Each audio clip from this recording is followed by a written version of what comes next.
ஒருபுறம் பூரண மதுவிலக்கு தேவை என்று பரவலாக வலியுறுத்தப்படும் போது, இன்னொரு புறம் கள்ளச்சாராய உயிரிழப்புகள் நிகழ்ந்து கொண்டிருக்கின்றன. மதுவிலக்கு கொண்டு வரப்பட்டால் கள்ளச்சாராயம் பெருக்கெடுத்து ஓடும் என்கிற வாதம் இதன் மூலம் பொய்யாக்கப்படுகிறது. கள்ளச்சாராய விற்பனை நடைபெறுவதற்கு நிர்வாகத்தின் திறமையின்மையும் அக்கறையின்மையும் தான் காரணமே தவிர மதுவிலக்கு அல்ல. கள்ளக்குறிச்சியிலும் அருகே உள்ள மாதவச்சேரியிலும் கள்ளச்சாராயம் குடித்து 40 பேர் உயிரிழந்திருப்பது தமிழகத்தையே உலுக்கி இருக்கிறது.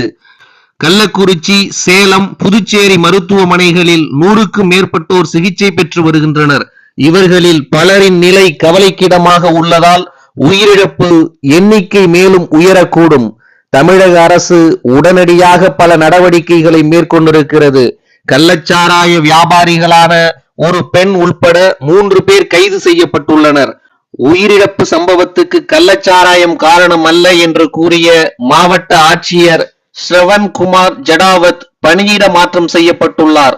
மாவட்ட காவல் கண்காணிப்பாளர் சமைசிங் மீனா, கள்ளக்குறிச்சி மதுவிலக்கு அமலாக்க பிரிவு டிஎஸ்பி தமிழ்ச்செல்வன் உள்ளிட்ட காவல்துறையினர் 9 பேர் பணியிடை நீக்கம் செய்யப்பட்டுள்ளனர். உயிரிழந்தவர்களின் குடும்பத்துக்கு தலா ரூபாய் 10 லட்சம் நிவாரணம் அளிக்கப்பட்டுள்ளது.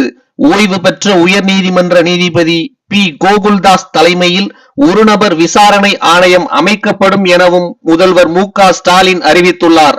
அது மட்டுமல்லாமல் சிபிசிஐடி விசாரணைக்கும் உத்தரவிடப்பட்டுள்ளது.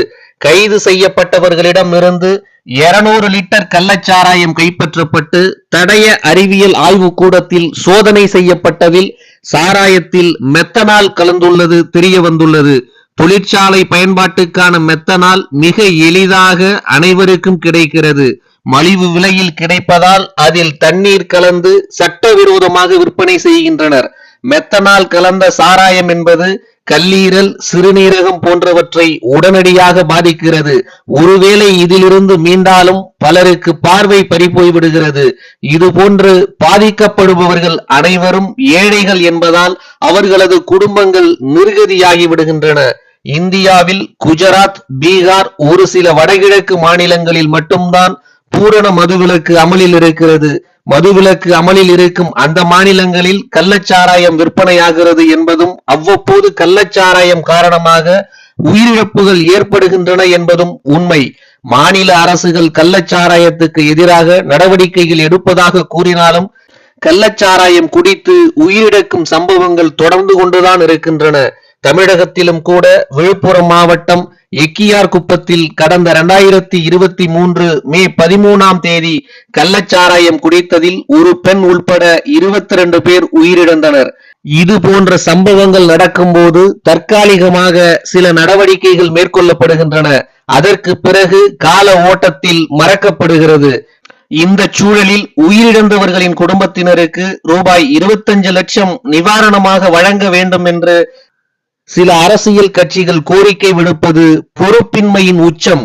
உயிரிழந்தவர்கள் அனைவரும் ஏழைகள் என்பதும் மிகுந்த அனுதாபத்துக்கு உரியவர்கள் என்பதிலும் எந்த மாற்று கருத்தும் இருக்க முடியாது. ஆனால் உயிரிழப்பவர்களின் குடும்பத்துக்கு தலா ரூபாய் 10 லட்சம் நிவாரணம் அளிக்கப்படுவது அனுதாபத்தின் அடிப்படையிலானதாக இருந்தாலும் தவறான முன்னுதாரணம். தமிழகத்தில் டாஸ்மாக் எனப்படும் 5329 சில்லறை மது விற்பனை கடைகள் உள்ளன. அவை மட்டுமல்லாமல் அவற்றுடன் 3240 மது அருந்தும் கூடங்கள் இணைக்கப்பட்டிருக்கின்றன.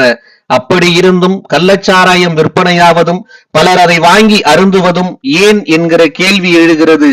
இதற்கு 2 காரணங்களை குறிப்பிடலாம். முதலாவது காரணம், டாஸ்மாக் கடைகளில் விற்கப்படும் மதுபானங்களின் விலை ஏழை எளிய மக்களின் சக்திக்கு ஏற்றதாக இல்லை.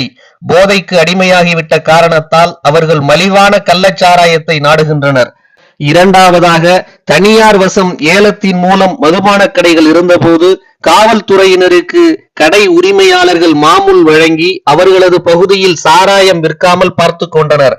அரசே மதுபான விற்பனையில் ஈடுபட்ட பிறகு மாமூல் கிடைக்காத காவல்துறையினரின் ஒத்துழைப்புடன் தான் ஆங்காங்கே கள்ளச்சாராயம் தயாரிக்கப்படுவதும் விற்கப்படுவதும் நடந்திருக்கிறது என்பது ஊரறிந்த உண்மை. மாவட்ட காவல்துறை உயர் அதிகாரிகள் கண்டிப்பாக இருக்கும் இடங்களில் கள்ளச்சாராய விற்பனை நடைபெறுவதில்லை என்பது விவரம் அறிந்தவர்களுக்கு தெரியும்.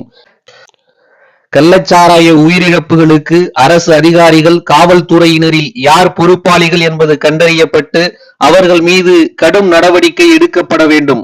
மார்க்சிஸ்ட் கம்யூனிஸ்ட் கட்சியின் மத்திய குழு உறுப்பினர் ஜி. ராமகிருஷ்ணன் கூறியிருப்பது போல, கடுமையாக தண்டிக்கப்பட வேண்டியவர்கள் கள்ளச்சாராயத்தை தடுக்க வேண்டிய அதிகாரிகளே தவிர கள்ளச்சாராய விற்பனையாளர்கள் மட்டுமே அல்ல.